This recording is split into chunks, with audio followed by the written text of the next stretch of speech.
na ba ang puso mo? Kamusta na nga ba ang puso niyo po, Tito? Okay. Okay pa. Mukhang masaya pa naman si Tita. Ano? Ayos pa. Salamat sa Diyos. No? Pinapatanong ko yun sa inyo kasi madalas hindi tayo nagiging aware sa, nararamdaman ng maraming tao. No? Hindi tayo nagiging aware sa bigat ng nararamdaman ng ating mga kapatid. Kaya sa mga pagkakataong ito, maybe this is a good time for us to ask ourselves and to ask our brothers and sisters, kumusta na ba talaga ang puso natin? Now, I was invited by Kuya EJ to give this sharing. Hindi po ako ang speaker. I don't like to be introduced as the speaker. Ako po ay instrumento lang. Ang Espiritu Santo ang ating speaker. Amen? Amen. Very good. So, I was invited to give a sharing on the topic, becoming like Christ. At nung ako ay kanyang inimbitahan, I questioned myself. Sabi ko, para akong vlogger, meron akong Sabi ko sa sarili ko, why me, Lord? I am still very far from becoming like you. Ang layo-layo ko pa, kahit ako'y isang cappuccino, kahit ako'y isang pare, kahit ako'y isang religious, I tell you, baka mas malapit pa kayong maging katulad ni Kristo kaysa sa akin. I am still far from that. But then again, I believe na posible maging katulad ni Kristo dahil merong grasya. Amen? Amen. Huwag niyo po sana akong tutulugan. Pakiusap lamang po. Huwag kayong matutulog. Ang matutulog mamaya, naka-wireless ako, pupuntahan ko kayo. Alright. So we now begin with our reflection. Alam niyo po, when we look at the world today, we notice something interesting. Almost everyone is trying to be someone. Right? Almost everyone is trying to be someone. Kaya nga, ay nakaano ba?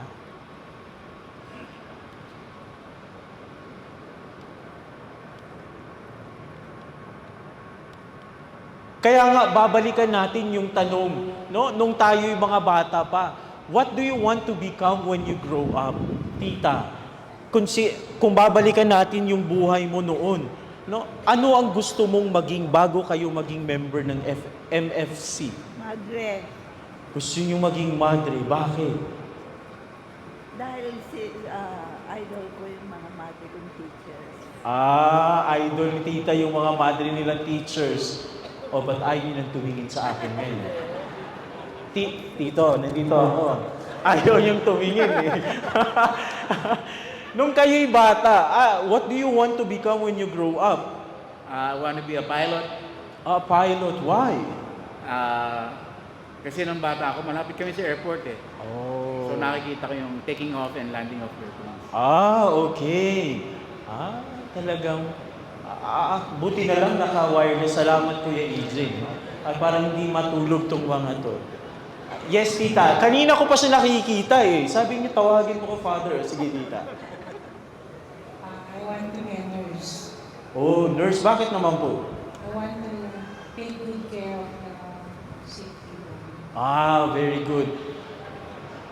Meron pa magvo-volunteer? Meron pa? Talagang napakalakas ng sense of volunteerism ni Tita. Sige, Tita. Nanay ni Kuya EJ. Nanay ni Kuya EJ. So, pasensya na ho. Sabi gusto kong mag-madre. Oh. Kasi yung hugot na puti, sinusap ko lang yung ganyan. Gusto kong madre. Belo yung Tita, hindi kumot, Thank you. Salamat sa inyong mga sagot. No? Ako din, Alam nyo, hindi ko naman pinangarap maging pari. Never in my mind na pumasok yung pagpapari sa isip ko, no? Pinangarap kong maging makapag-aral, makapagtapos, maghanap ng trabaho. Pinangarap ko ring maging artista. Kung makareact kayo, no? Wagas. Parang wala akong karapatang sumikat. Biro lang mga kapatid. No, sa tanong na ito, what do you want to be when you grow up? And sometimes, usually, the answer revolves around success. Some want to become successful. Ayun pala, dito pala. No? Some want to become influential, powerful. At walang masama doon. Walang masama doon. God wants us to use our talents. But I think, my dear brothers and sisters, the question we need to ask ourselves tonight is this: who are we becoming as persons? Who are we becoming? Because at the end of our lives, we will not be asked by God, "Oh, Jasper, ilan na bang followers mo sa TikTok? Ilan na ba ang friends mo sa Facebook? Gaano ka ba kasikat?" No. The Lord will not ask us that. The Lord will ask us, naging katulad ba kita?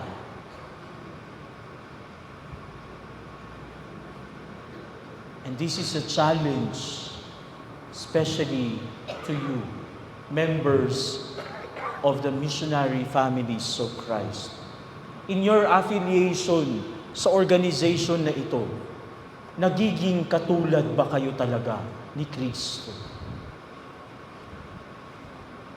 Kayo lang ang makakasagot niya. Because Christianity, my dear brothers and sisters, is not only about believing in Christ. Christianity is not only about singing praise and worship, taas ang kamay at iwagayway. Christianity is not only that. The real goal of Christianity, of Christian life, is transformation. Ngayon, tatanungin ko kayo, may nagbago na ba sa inyo?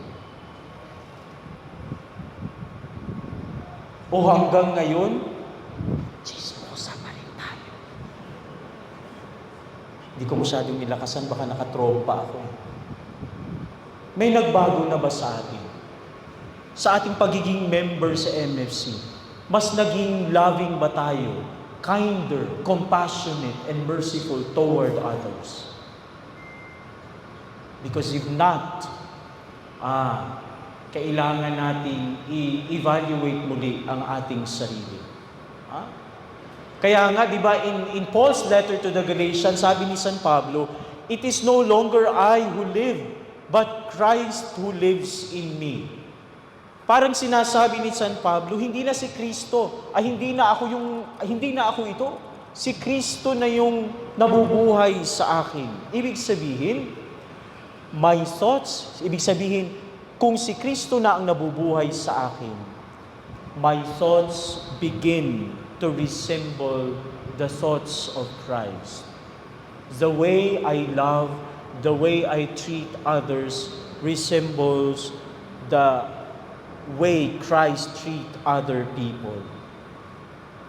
Mga kapatid, yan ang layunin ng ating pagiging Kristiyano. Hindi lamang po kilalanin si Kristo, hindi lamang po sambahin ang ating Panginoon, kundi ang maging katulad ni Kristo. And that's exactly why the Jubilee of St. Francis, what this Jubilee invites us to reflect upon. Because when we look at the life of Francis, we see a man who allowed Christ to transform him so deeply that people began to see Jesus in him. Kaya nga lagi kong sinasabi, pag ako bilang pare, pag ako bilang kaputsino, hindi nakikita ng ibang tao ang Diyos sa buhay ko, then I am a failure. kayo din, kayo bilang members ng missionary families of Christ, sana din makita sa buhay ninyo si Kristo. Lagi ko sinasabi, bakit kakaunti ang nagsisimba? Bakit marami ang umaalis sa ating pananampalataya? Pinagninilayan ko yung bagay yun. Sabi ko, hindi dahil hindi naghanda ng homily si Father. Hindi dahil hindi gwaping si Father. No? Marami ang umaalis sa ating pananampalataya dahil hindi nila nakikita si Kristo sa atin. We are preaching God is love. Pero kapag merong nagkamali sa atin,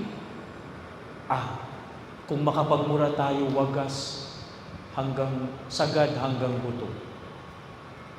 Maunahan lang tayo sa pila ng komunyon, nagagalit tayo. And we say, and we claim that we are missionary families of Christ. Maybe something is wrong along the way. Kaya nga, di ba? But one thing happened in the life of Saint Francis. He fell deeply in love with Christ. And today, my dear brothers and sisters, the call to become like Christ was not only for Francis. The call to become like Christ, pasensya na hindi nagkasya yung akin. Okay. The call to become like Christ is also for us, for priests, for lay people, for married couples, for missionaries like you and me.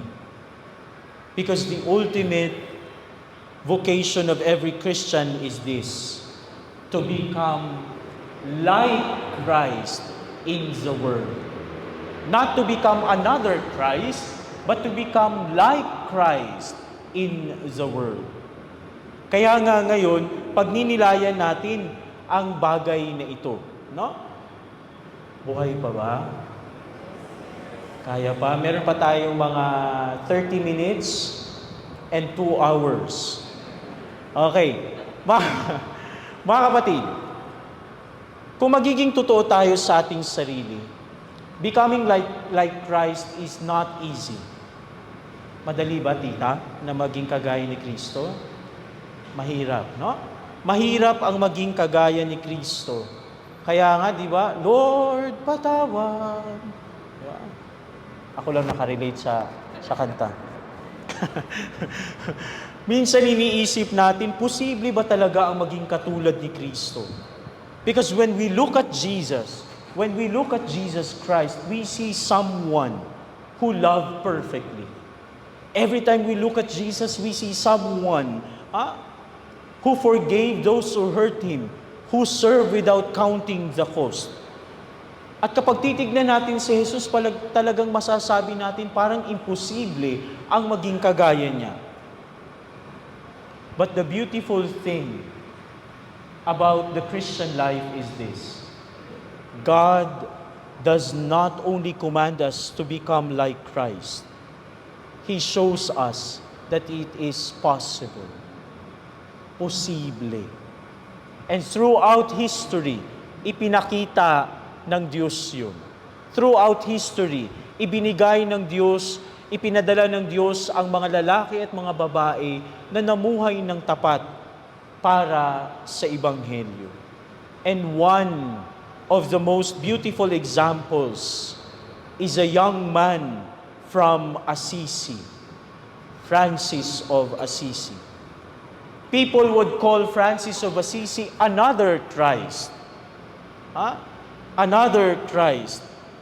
Pero mga kapatid, gusto kong linawin, hindi siya Diyos.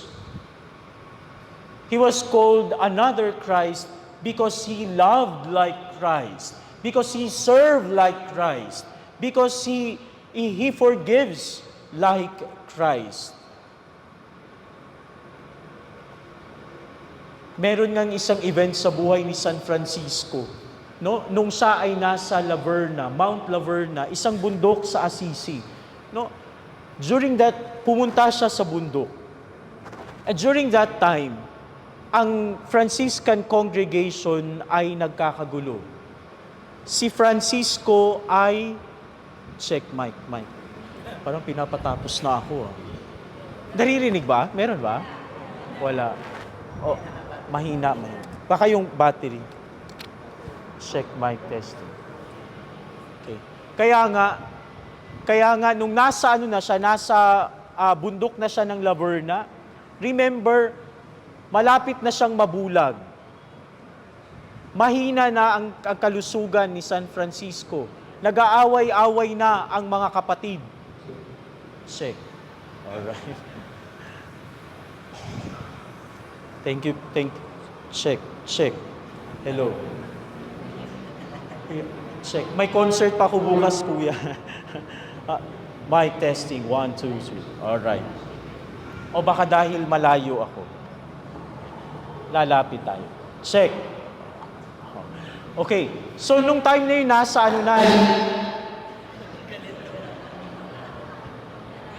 Oo, kuya, malayo pa po ako sa larawan ni Kristo, pero hindi naman po ako galit. Okay, check. Ayaw ata sa akin. Alright.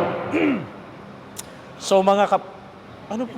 Hindi ko alam kung ako ang may problema o ito. No? So mga kapatid, nung nasa bundok na si Francisco, no, nagkakagulo na ang mga kapatid. At sinasabi nila,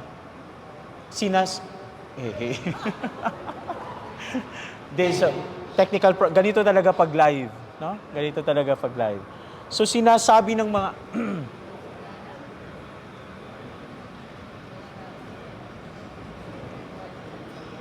Alright.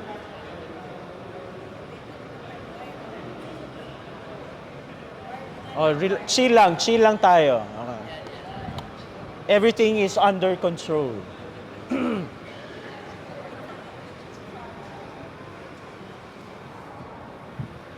Oh, baka kailangan ko lumapit.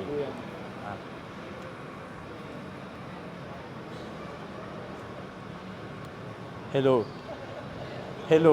Ayaw talaga. Hello, Mike. Ayun. Okay, lalapit na ako. Hindi ako matapos-tapos sa kwento. No? So, nung nandun na siya, he's asking the Lord, Lord, ito ba talaga ang gusto mong mangyari sa akin? Ito ba talaga ang plano mo para sa akin? And so, sumagot ang Diyos, Francis, yan ang plano. Kuya, akin na. Check. Alright. Parang may plano sila, no? Sinasabi ng Diyos, that is my will for you. And as a sign to confirm na yun talaga ang gusto ng Diyos kay San Francisco, ibinigay niya ngayon yung 5 sugat, the stigmata. That is why, my dear brothers and sisters, the Church celebrates what we now call the Jubilee of Saint Francis. And this celebration is not simply about remembering history. Hindi lamang ito pag-alala kay San Francisco 800 years ago. This Jubilee is an invitation to all of us. An invitation to ask ourselves, if Francis allowed Christ to transform this life, can also Christ transform my life? Kaya ngayon, titignan natin, ano ba talaga ang ibig sabihin ng Jubilee of Saint Francis? In the life of the Church, my dear brothers and sisters, alam nyo na ito. Jubilees are special moments sa buhay ng simbahan. They are not simply anniversaries. They are moments of grace. They are moments of renewal. And they are moments of conversion. In other words, Jubilee was about restoration. It was about giving people the chance to start over again. Kaya ibinibigay ito sa atin ng simbahan. You know, the Jubilee celebration is rooted in the sacred scriptures. Every 50 years nagse-celebrate ng Jubilee. At every Jubilee, lahat ng merong utang, no? Sa panahon ng mga Hudyo, sa unang panahon, lahat ng merong utang, hindi na magbabayad. Sana all. No? Lahat ng mga slaves, lahat ng mga alipin, palalayain. At lahat ng mga kinuhanan ng lupa, ibabalik ngayon ito sa totoong may-ari. So yan yung concept ng Jubilee. That is why now, we are celebrating the Jubilee of Saint Francis of Assisi to tell us na ang Diyos interesado sa ating pagbabalik. Ang Diyos interesado sa ating pagbabalik loob sa Kanya. Okay? The Church invites us during Jubilee to pause, to remember, and to begin again. Later on, tatalakayin natin ang bagay na yan.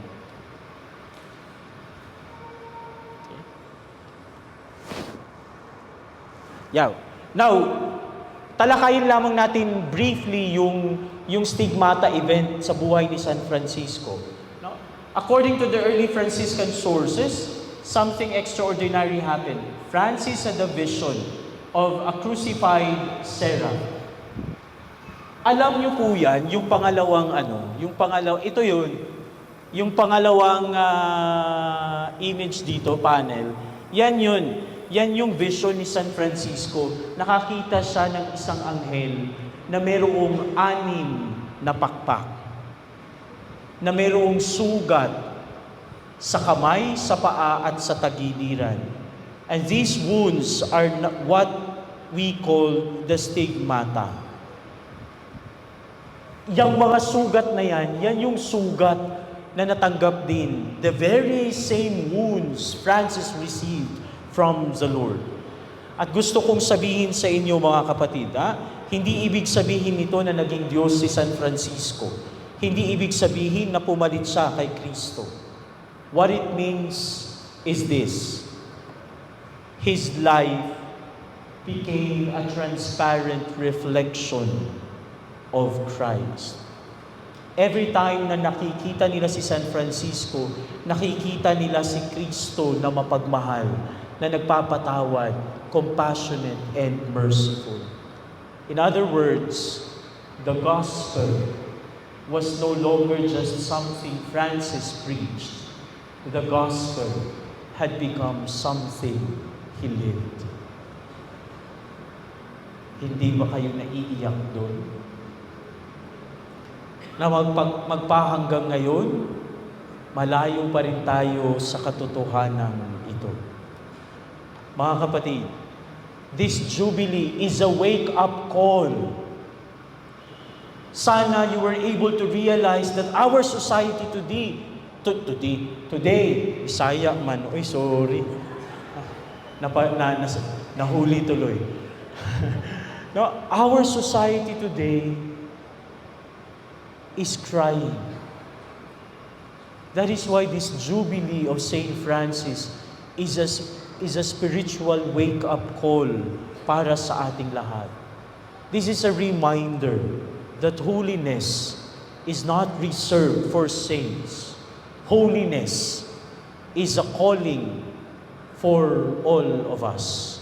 Maging ikaw ay isang tatay, kahit na sabungero ka, kahit na palainom ka, you are called to be holy. You are called to holiness. Kahit na mahina tayo, kahit na madalas nagkakasala tayo, lahat tayo tinatawag sa kabanalan. Now,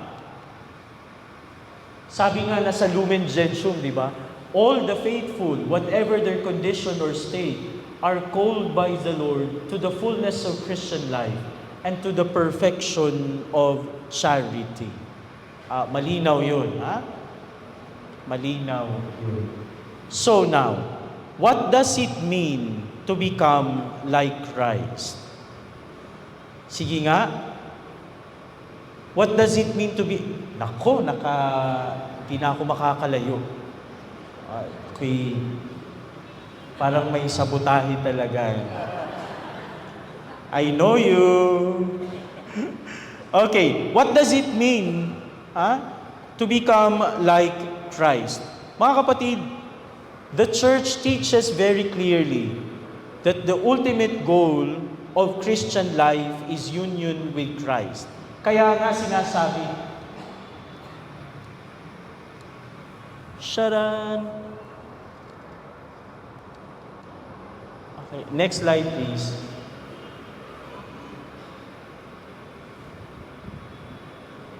Yan. You know, Christianity is not simply about following rules, parang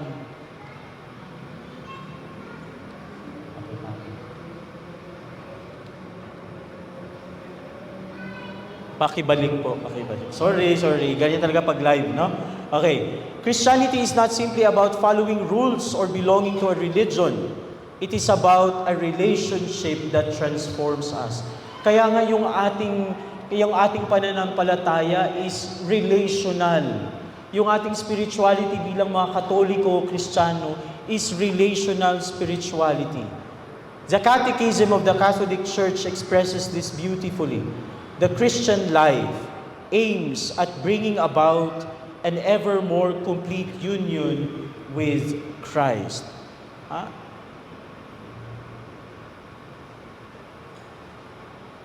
Now, ano ba ang ibig sabihin talaga ng maging katulad ni Kristo? Mga kapatid, the closer we go to Christ, we grow to Christ, the more our life begins to resemble His life. Unti-unting nagbabago. Kaya nga, nung nakaraan, sabi ko, meron kami activity sa school, no, yung launching ng Christian leadership. Siguro ang isang element na nakakalimutan natin para maging Christian leaders tayo, hindi lamang leaders, kundi Christian leader, is yung tanong na, mahal ba natin si Kristo? Because to become like Christ means allowing His life to shape ours, to shape our mind, to shape our hearts and our actions.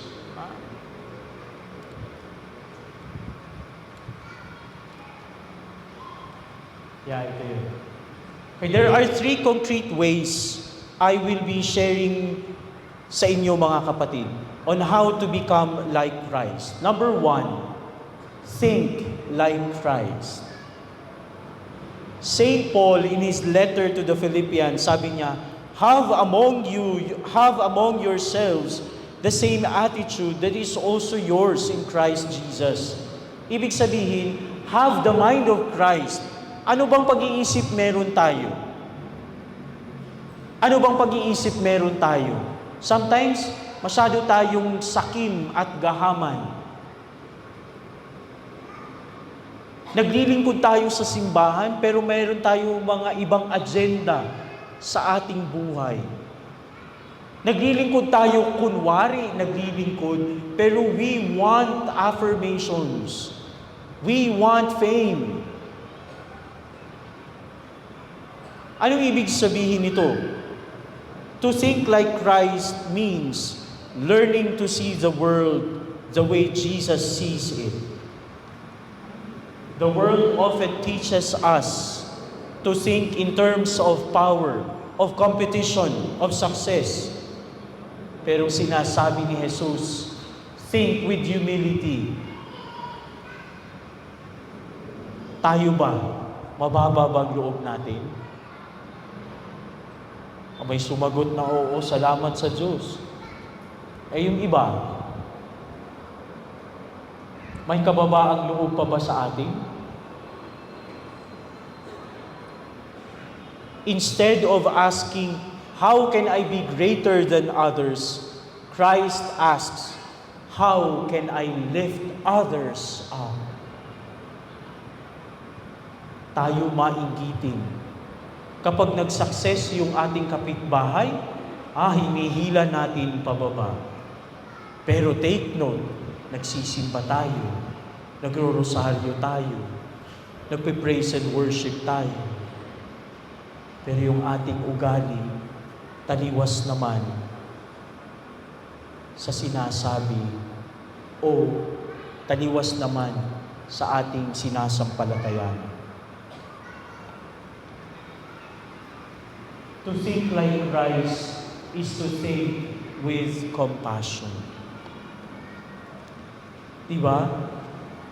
Nung nakita ni Jesus ang mga naghihirap, anong ginawa niya? Hindi naman siya nagkibit balikan. Hindi siya nagsawalang bahala. Tumulong siya kahit na usigin siya ng mga Pariseo at ng mga Eskriba. Tayo, kapag merong nanghingi sa atin sa labas, Kuya, ate, pahingi pong 5 piso. Anong sinasabi natin? Tamad-tamad naman ninyo. Yung mga kumakatok sa ating pintuan, sa mga sasakyan natin, hindi man lang natin pinagbubuksan ng pinto. Ay, nakakasakit, no? Nasasaktan ako kasi at some point, ganun din yung nangyayari sa akin. Hindi ko kayo kinukonsensya. This is a real experience of mine. Yes, pari ako, cappuccino ako, pero nagkakamali din ako. And I claim to be a disciple of Christ, pero taliwas yung aking buhay. To become like Christ is also to think with mercy. Mga kapatid, hindi kailangan ng mundo ngayon ang isang matalinong tao. Kailangan din ng mundo ngayon ng isang tao marunong maawa. Lagi kong sinishare sa school, sa mga admins, sa mga kasama ko sa campus ministry. Sabi ko, lahat ng ipinapadalang estudyante sa akin ng Office of the Discipline, naiintindihan ko sila. Sinasabi ng Office ng Discipline, makulit ang batang ito, sutil ang batang ito. Pero kapag kinakausap ko sila, hindi sila sutil. Hindi sila bugoy-bugoy. Hindi matigas ang ulo nila. Kailangan lamang nila ng taong makakaintindi sa kanila. Kaya nga when I started talking to them, natutuwa ako. Kasi hindi na sila bumalik sa dati nilang ugali. Alam niyo kung nasaan sila ngayon? Yung dating mga kinatatakutan ng ibang estudyante, ngayon, altar servers na. Why? Dahil hindi ako nagmamalaki. No? Naramdaman nila na merong isang taong nakikinig sa kanila. Merong isang taong handang makinig sa kanila na hindi sila huhusgahan. In the same way, kapag naramdaman ng ibang tao yun, kahit na hindi tayo magpahayag ng mabuting balita in words, babalik ang mga yan, magsisimba ang mga yan, dahil naramdaman nila na minahal sila ng Diyos sa pamamagitan natin. So brothers, mga kapatid, sana makita natin ang bagay na yun. Sapat na ho, tama na ang paghuhusga. Kailangan naman natin ngayon ang umunawa.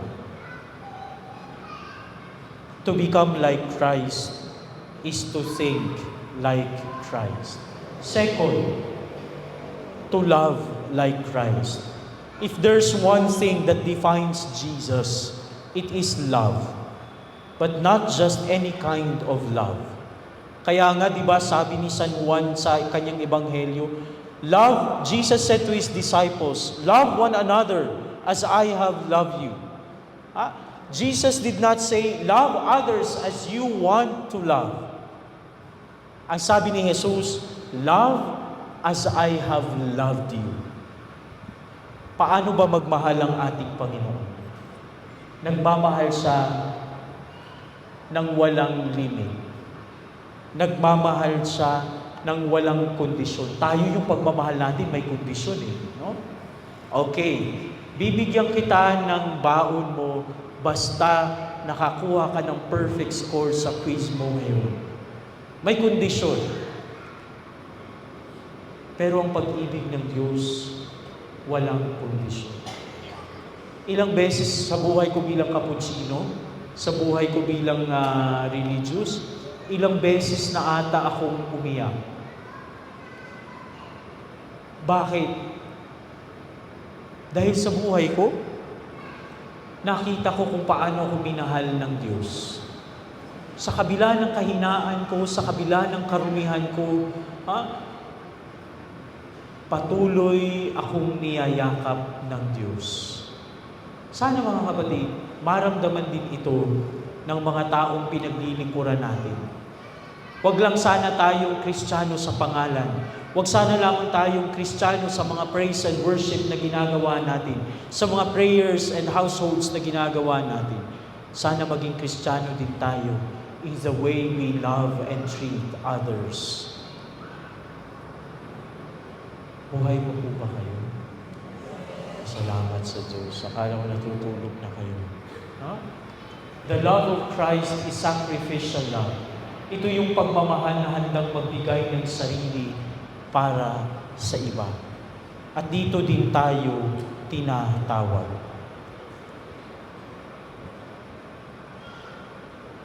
Ay, Father, tama na.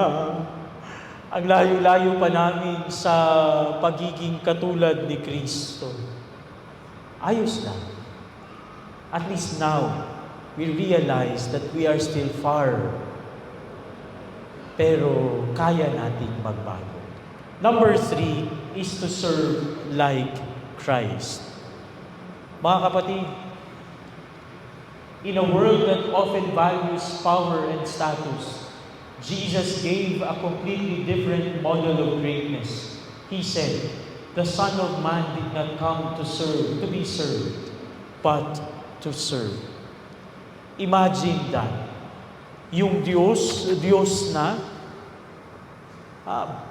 bumaba, nagpakatao para maglingkod.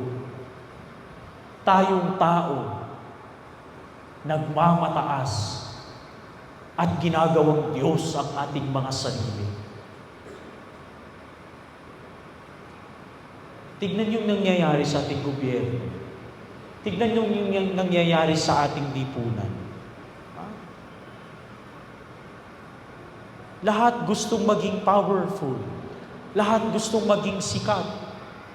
Anong nangyayari? Pagkawatak-watak. One of the most powerful moments in the gospel happens during the Last Supper. Alam natin ang kwento ng Last Supper.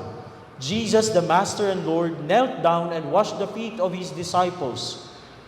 Sa kultura ng mga Hudyo, ang paghuhugas ng paa ay gawain ng isang pinakamababang alipin. But Christ did that. Why? Because He wanted to show, He wanted the disciples to understand that true greatness is found in service. So, in your life, bilang mga members ng Missionary Families of Christ, kayo bilang mag-asawa, sa tuwing ibinibigay ninyo ang inyong sarili sa inyong mga asawa, kahit na madalas nag-aaway kayo, kahit na madalas hindi kayo nagkakaintindihan, you become like Christ. Sa mga pagkakataon na nagpapatawad kayo, kahit nang sinasabi ng mundo, hindi, huwag kang magpatawad.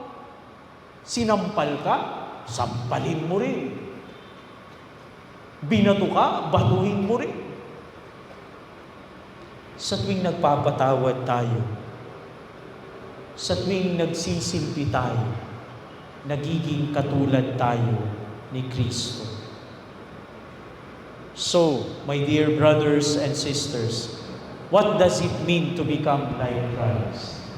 To become like Christ is to think like Christ, to serve like Christ, and to love like Christ.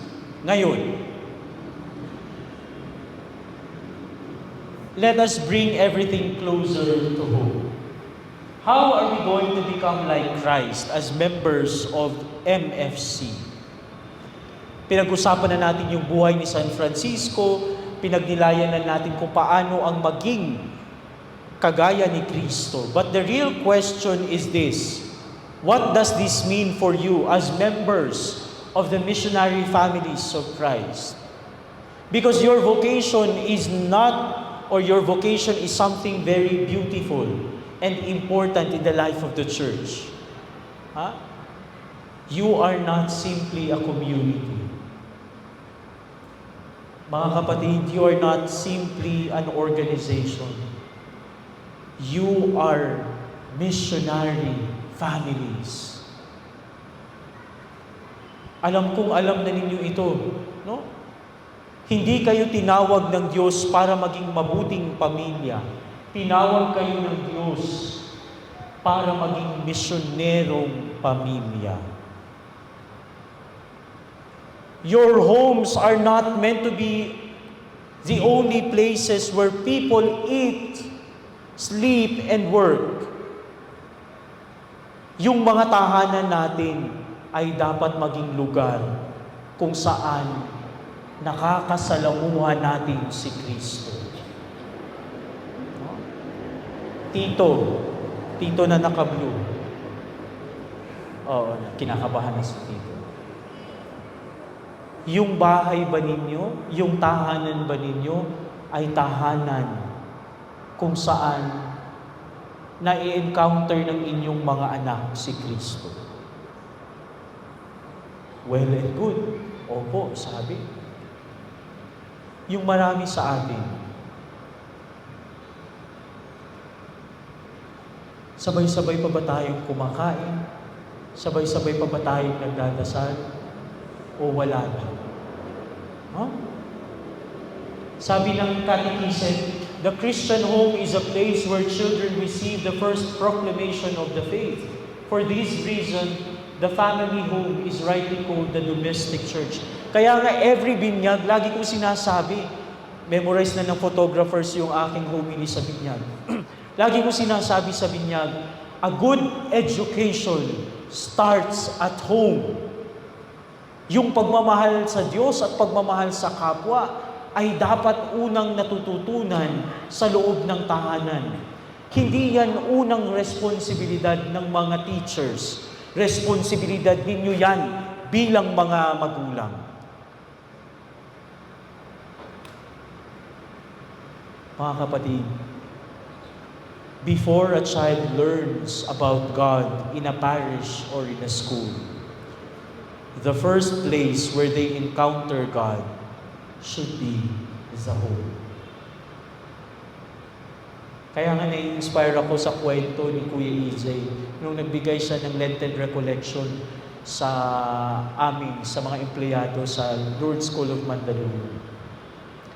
Yung mga anak niya nakapangalan sa mga santo, Therese, Francis, Pio.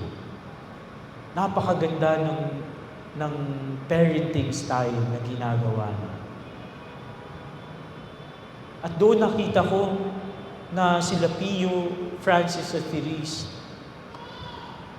na-encounter nila ang Diyos.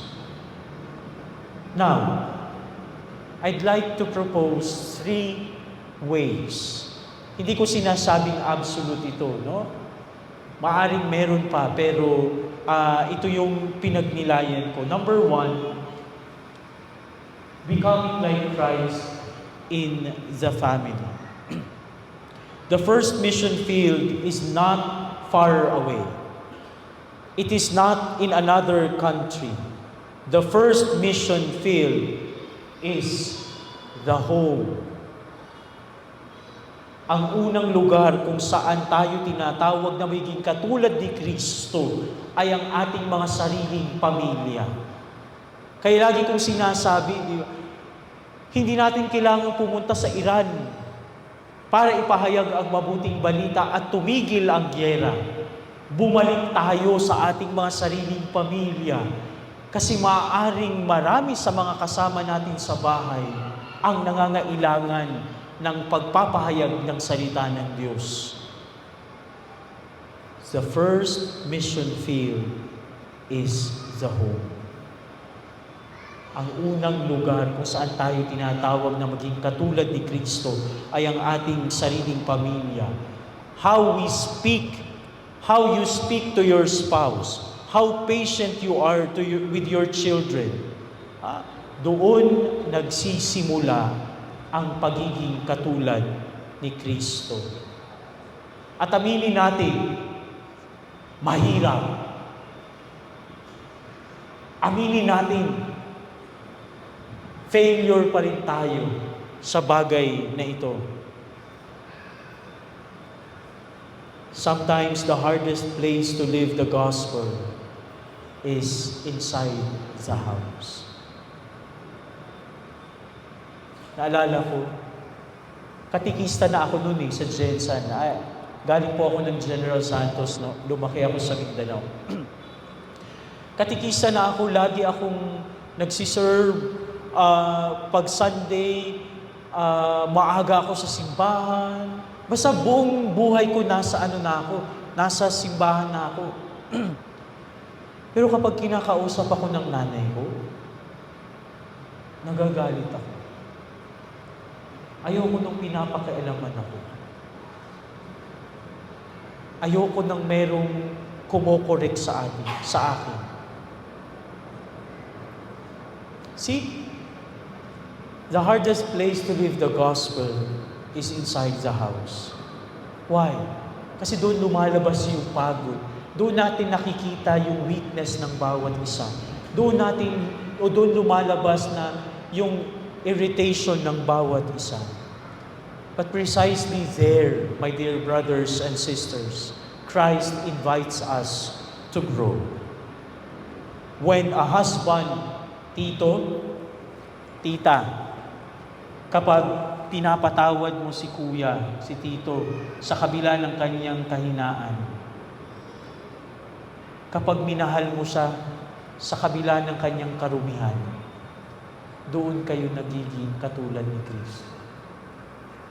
At kailangan natin ngayon yan sa ating lipunan. Kailangan natin ngayon yan sa ating gobyerno. At kapag nagawa natin yun, nagiging visible si Kristo sa ating mga tahanan. Becoming like Christ in the family. Second proposal, becoming like Christ in mission. Your very name reminds you of this. You are missionary families of Christ. Baka nakakalimutan natin, baka affiliation lang yung habol natin. Hindi kayo tinawag para sa inyong sarili. Tinawag kayo ni Kristo para sa iba. To your relatives, to your friends, to people who have drifted away from the church. But there is something important na kailangan nating mga matandaan. People do not first believe in our words. They believe in our witness. And this is something Francis of Assisi understood very well. Kaya nga sabi ni San Francisco, there was a time na sabi ng isang friar, sabi niya, Father Francis, tara at magpahayag ng mabuting balita. Sabi ni San Francisco, tara. So naglakad sila.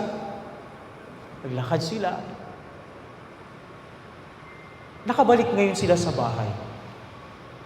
Sabi nung kasama niya, akala ko ba magpapahayag tayo? Bakit nakabalik tayo na hindi man lang natin ibinubukas yung ating mga bibig? Sabi niya, preach the gospel. And if necessary, use words. Ibig sabihin, ipapahayag natin ang mabuting balita gamit ang ating witnessing. Our life must first become the gospel. So, mission is not only about speaking about Christ. Mission is about revealing Christ through the way we live. At malaking hamon yun sa atin.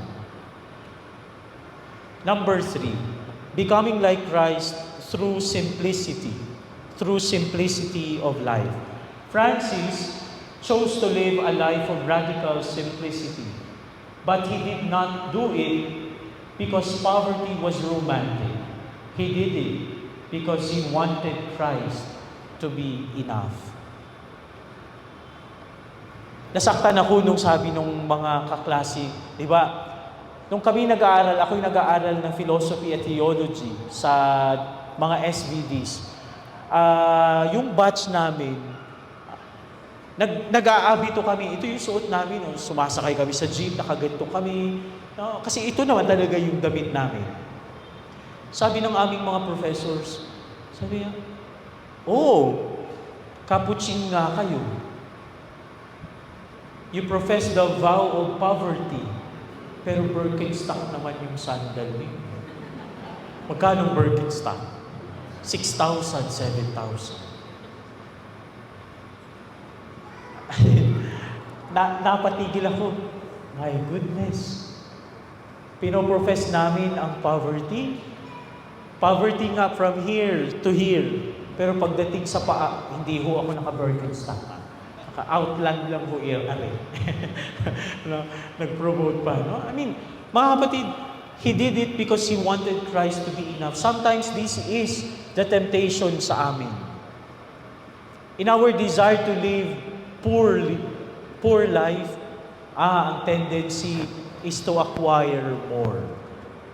That is also the challenge sa inyo, to live simple life.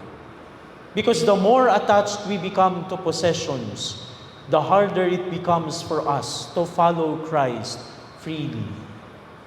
And this message is very relevant today. Because we live in a world that constantly tells us, you need more. Kunin mo yung kahit hindi sa'yo. Total marami naman ang gumagawa. Nakawin mo yan. Total marami naman ang gumagawa sa atin ng ganyan. But my dear brothers and sisters, we are called to live simply. So, for members of the missionary family, buhay pa po ba? Ay, salamat sa Diyos. Malapit na po, mga ano na lang, 10 minutes and 1 hour.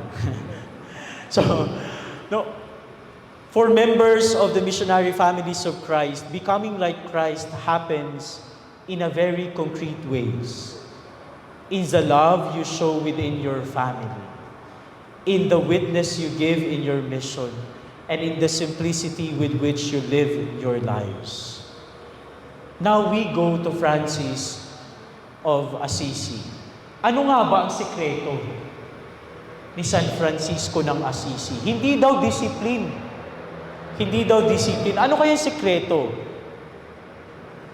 ni San Francisco ng Assisi? Can anyone answer? Obedience? Obedience? Meron pa? Humble? Humility? Dito na side? Meron? Yes, tita? Sacrifice? Okay, meron pa ba?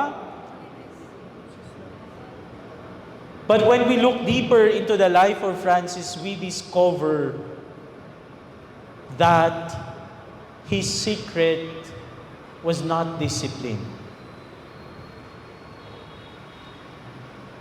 It was love. Love of Jesus. Kasi kapag mahal mo yung isang tao, nagiging kamukha mo na, di ba? Pag mag-asawa, di ba? Tumawa, ayaw yung maniwala at tita. Ha? Di ba? Kapag mahal mo yung isang tao, nagiging kamukha mo siya, di ba? Ba't ayaw yung maniwala, kayong mga may asawa? Ako nagtataka, mahal nyo ba sila? Ha? Kapag ako, mahal ko sa buhay ko si Kristo, nagiging kamukha ako ni Kristo. And this is what Francis, the secret of Francis, his love for the crucified Christ. Love that is willing to suffer, to forgive, and to offer everything. Kaya nga mga kapatid, kapag naintindihan mo kung gaanong uri ng pagmamahal, kapag naramdaman mong minahal ka ng Diyos, you begin to change. You begin to desire to love Christ in return. Kaya, that is why holiness is not simply about trying harder. Holiness is about loving deeper. Kaya ngayon, tatanungin ko kayo, ilang taon na kayo sa MFC? 20, 30, 40, 50 years. May 50 ba dito? Wala naman. 30 plus. Na. 30 plus. O tita, tatanungin kita. Gaano nakalalim yung pagmamahal mo sa Diyos? It's not for you to answer. It's for you to reflect. Baka hindi ako makalabas dito sa parokya eh. Gaano na ba tayo kalalim sa ating pagmamahal sa Diyos? Now, the challenge. Ay, salamat Father. Naantok na kami sa iyo. No? The challenge now is this.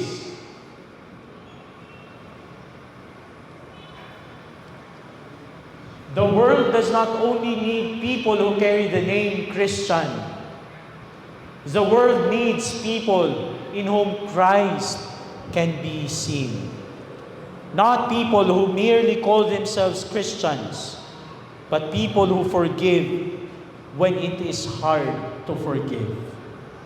People who love even when it is difficult to love. The Jubilee of St. Francis reminds us, mga kapatid, that St. Francis became like Christ. He did not do it for fame. He did not do it for glory. He did it because he's in love with Christ. Kaya nga, today, ang tanong sa atin ngayon, will you let me live in you? Ang tanong ni Jesus sa inyo ngayon, will you let me live in you? To end my reflection, I'd like to share with you yung isang sinabi ni San Francisco sa kanyang mga kapatid. Sabi niya, let us begin again. For up until now, we have done little or nothing at all. Mga kapatid, this gathering, yung inyong monthly teaching is a chance to begin again. Sana pagbalik ninyo sa inyong mga sariling pamilya, magsimula kayong muli. Begin again. Sinasabi ng Diyos sa atin ngayon, let me work in you and let my love flow through you. Good evening. Thank you very much for your patience and Pax et.